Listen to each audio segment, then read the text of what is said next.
की नजर सीधे लिए चलते हैं। केंद्रीय मंत्री अश्विनी वैष्णव क्या कुछ कह रहे प्रेस कॉन्फ्रेंस में, सुनाते हैं। केवल वेदवती रिवर पे ब्रिज है, मेगा ब्रिज है, बाकी सारे के सारे आइटम्स इसमें बहुत स्पीड से हो जाएंगे। जैसा आप जानते हो, अगर रेलवे से किसी कार्गो को ट्रांसपोर्ट करें तो हाईवे के कंपैरिजन में 89% लेस CO2 एमिशंस होते हैं, यानी it is 89% less polluting compared to highway transportation, road transportation. Secondly, cost wise it is significantly lesser compared to road transportation. Cost कम है, pollution भी कम है। That's why दुनिया में बहुत सारे देशों ने रेलवे को प्रायोरिटी दी है और माननीय प्रधानमंत्री श्री नरेंद्र मोदी जी ने 2014 में जिम्मेदारी लेने के बाद से कंप्लीट रेलवे सेक्टर को ओवरहॉल करने का, ट्रांसफॉर्म करने का लगातार प्रयास चल रहा है। जैसा कि आप जानते हैं, रेलवे इज नाउ 99.6% इलेक्ट्रिफाइड और वर्ल्ड का largest electrified railway network Bharat बन गया है। और परसेंटेज टर्म्स में देखो तो स्विट्जरलैंड के बाद में सेकंड नंबर पे है। स्विट्जरलैंड इज 100% और इंडिया इज 99.6%। हालांकि स्विट्जरलैंड का railway network is just about 5000 kilometres, 5000 kilometre उनका रेलवे नेटवर्क है और भारत का 1,35,000 किलोमीटर का ट्रैक किलोमीटर्स का रेलवे नेटवर्क है। तो कंपैरिजन अगर करो, और उसके बाद में चाइना आता है नंबर 3 पे। चाइना इज अबाउट 80 के आसपास परसेंट है और उसके बाद में फिर कई कंट्रीज आती हैं। तो overall our countries performance on green transportation has been very good. और अभी तो recently hydrogen train has done very well, as all of you are aware.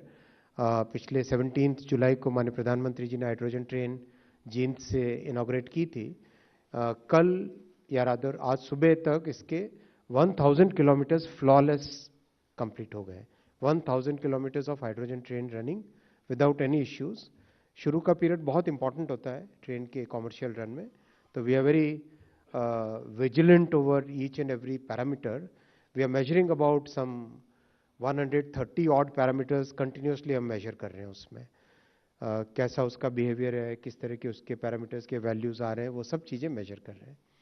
तो इस प्रोजेक्ट से 16 मिलियन टन जो एक्स्ट्रा कार्गो आएगा, that is equivalent to planting 27 lakh trees. यानी 27 lakh trees अगर हम लगाते, उससे जितना कार्बन डाइऑक्साइड सिक्वेस्टर होता, कम होता, एटमॉस्फेयर से एब्जॉर्ब होता, उतना इस रेलवे लाइन के बनाने से कार्बन डाइऑक्साइड ट्रांसपोर्टेशन सेक्टर से कम होगा। So that's why it is equivalent to planting 27 lakh trees, 31 lakh human days का employment इससे generate होगा और 149 करोड़ लॉजिस्टिक्स कॉस्ट देश की बचेगी। सेकेंड मैं पॉइंट आता हूँ भव्य रसायन स्कीम।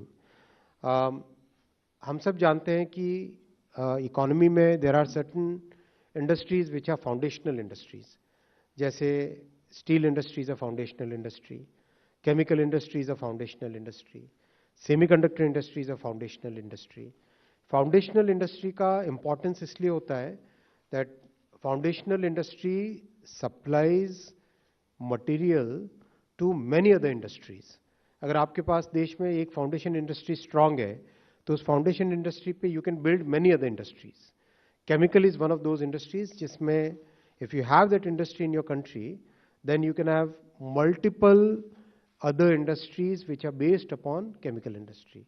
So that's why माननीय प्रधानमंत्री जी ने इस इंडस्ट्री पे बहुत ध्यान देके भव्य रसायन स्कीम बनाई है। भव्य रसायन स्कीम का बेसिक थीम है plug and play chemical parks.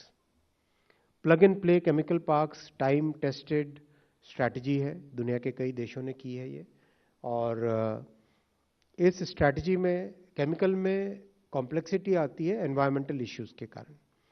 Environmental concerns बहुत इंपॉर्टेंट है केमिकल इंडस्ट्री में, सेफ्टी कंसर्न्स बहुत इंपॉर्टेंट है केमिकल इंडस्ट्री में।